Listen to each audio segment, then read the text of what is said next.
Deixa eu só colocar aqui, senão eu não vejo vocês. Tô vendo agora. Então, assim, saiu.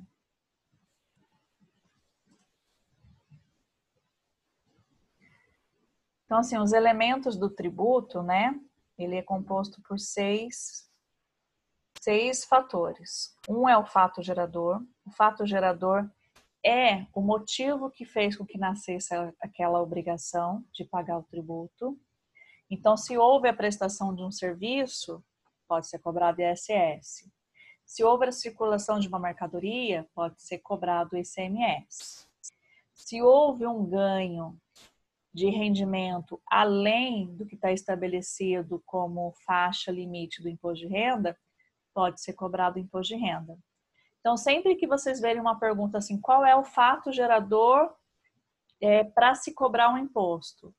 O fato gerador é o motivo, é o que aconteceu para que aquele imposto possa ser cobrado. Tá?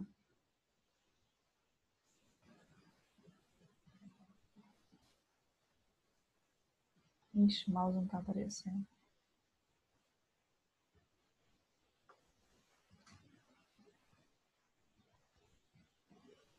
Então, por exemplo, ó, a Lei 5.172, ela fala que pode ser cobrado imposto na produção e na venda de produtos industrializados. E esse imposto pode ser cobrado pela unidade produtora.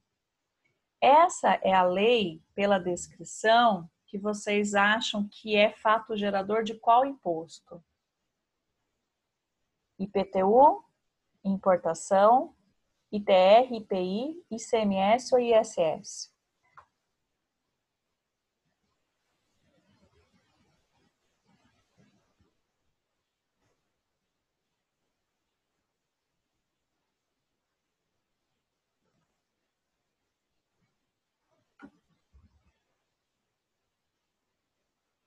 Travou? Vocês estão me escutando? Tá cortando um pouco. Eu tô pensando mesmo. Tá. Então vamos lá, ó. Esse fato gerador aqui, ó, produção e venda de produto industrializado.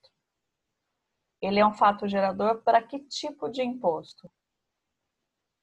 Pela descrição, vocês conseguem identificar?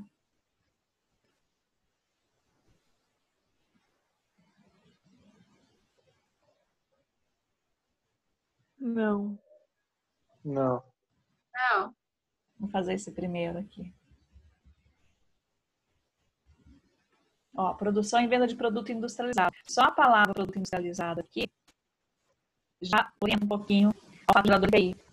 Então, se houve a produção e a venda de produto industrializado, isso é um fato gerador para o IPI. Tá? A lei do IPI, ela é uma lei de 1966, antiga, né? É a lei 1172. E no artigo 46, ela faz a menção ao gerador do IPI.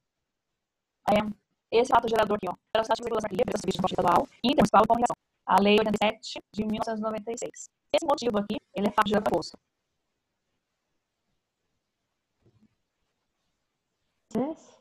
ICMS.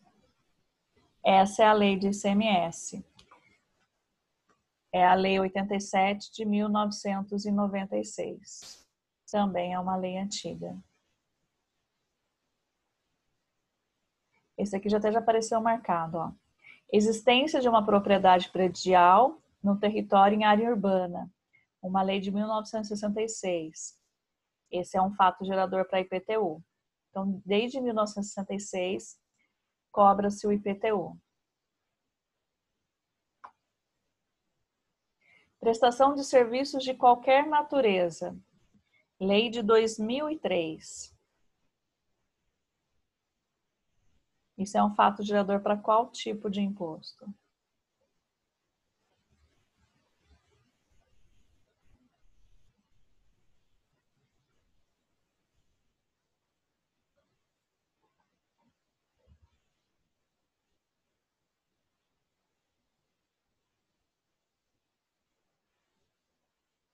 Quem marcou ISS aqui?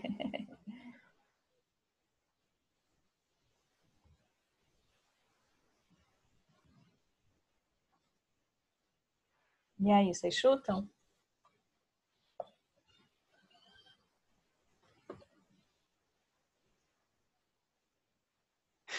Marquei certo, então? Marcou. É você que tinha marcado? Não apareceu. Esse é o ISS, né? Prestação de serviço de qualquer natureza. Isso já é uma lei mais próxima, né? Uma lei de 2003. Então, assim, sempre que houver a cobrança de um imposto, tem que existir o fato gerador, que é o fato que gerou aquele imposto, que é o motivo que deu origem àquele imposto. E esse motivo, esse fato gerador, tem que ser descrito numa lei. Senão, não pode cobrar o imposto, ele é legal. Tá? Contribuinte responsável, né? Dentro do contribuinte e do responsável, aqui eu estou falando quem é a pessoa que repassa isso para o governo.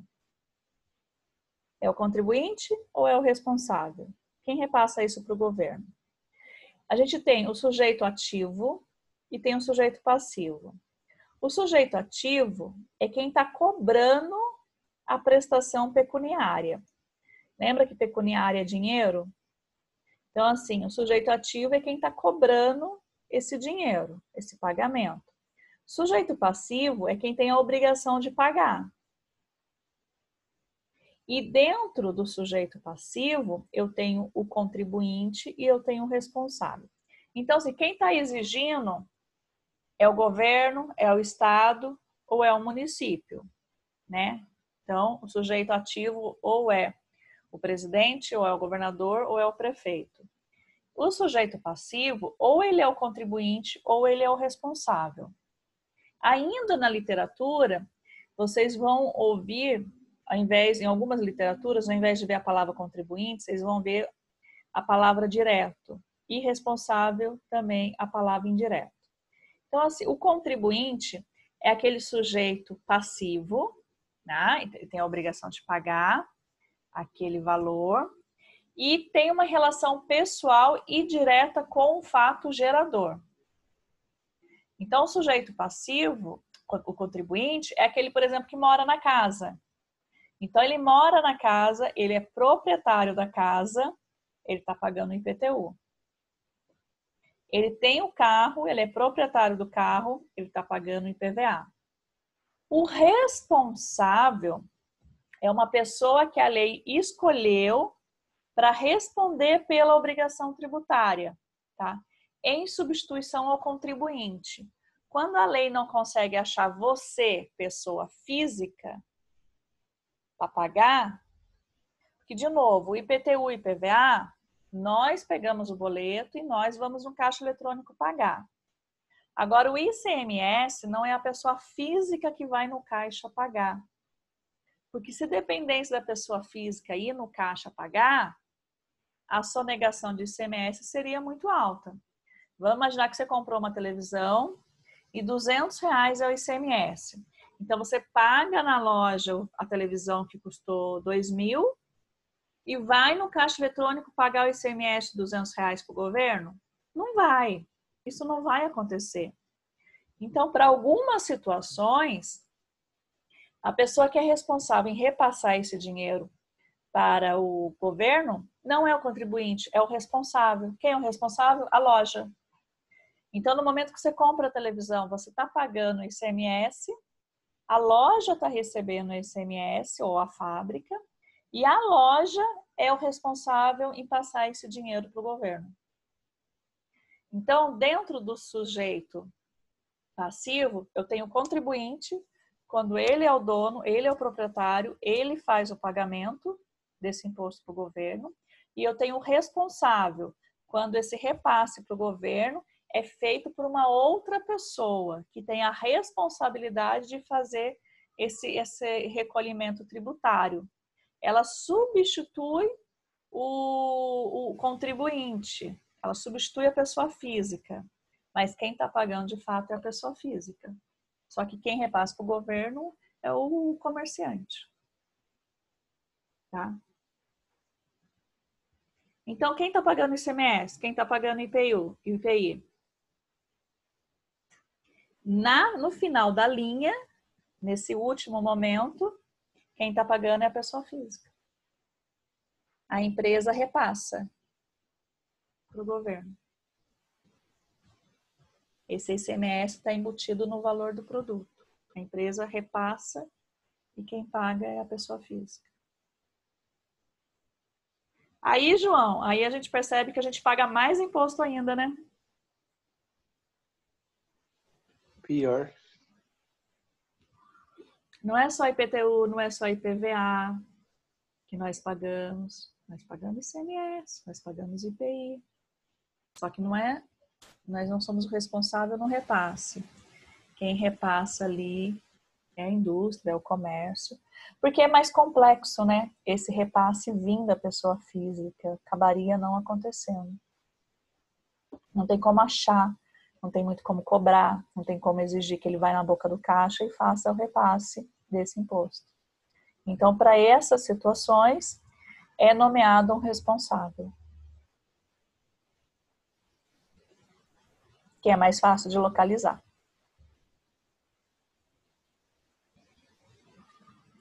Tranquilo, gente? Até aqui? Tranquilo. Sim. Dá para a gente imaginar aí que uma grande parcela do salário vai para imposto. E a base de cálculo?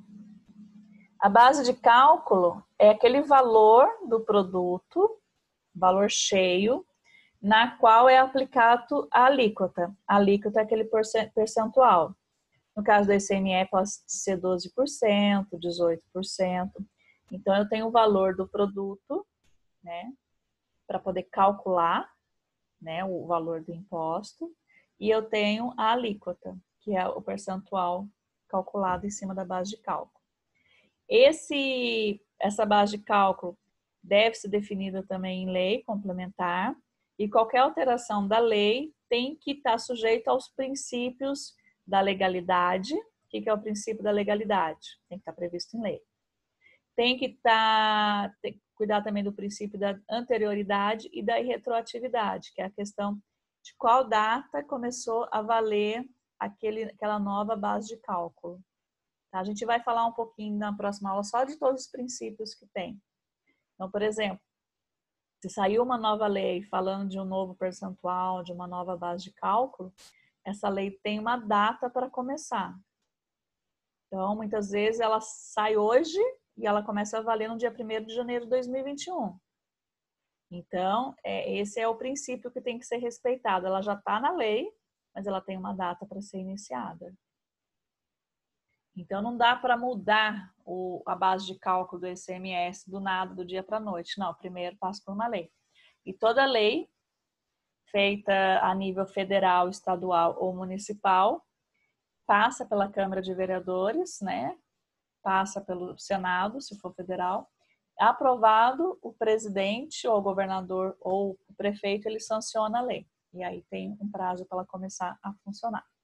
A alíquota, que é esse percentual, que está definido em lei, se for algo diferente disso, está errado, que é aplicado na base de cálculo e que calcula o montante do tributo, que é aqueles R$200 que você está pagando só de ICMS, que é aqueles R$40 que você está pagando só de IPI. Então, esse valor, ele é calculado em cima da base de cálculo, mas ele usa a alíquota para poder fazer esse cálculo, tá? Então, aqui tem até... e tem o adicional também. A lei, ela permite adicional, tá? Esse adicional, ele incide sobre uma base de cálculo fixada. Por exemplo, assim, imposto de renda, né? Lucro, aqui é um pouco mais para a empresa. Os lucros da empresa que exceder a R$20.000, ele já tem um adicional de 10%. Então, além de ter uma base de cálculo, ter um percentual, se for acima de um determinado valor, mais 10%. Então, mesmo tendo um imposto, a base de cálculo e a alíquota, pode ser que alguns impostos tenham previsto em lei adicional. E aí também tá legal. E o prazo de pagamento, aí o prazo de pagamento, ele é firmado ali, né? Ele é firmado em lei também. A pessoa que está ali responsável ali em receber, né? Que é o ativo, que é quem tem direito a receber, que determina esse prazo, tá? Pode ser acordado, pode ser estendido esse prazo.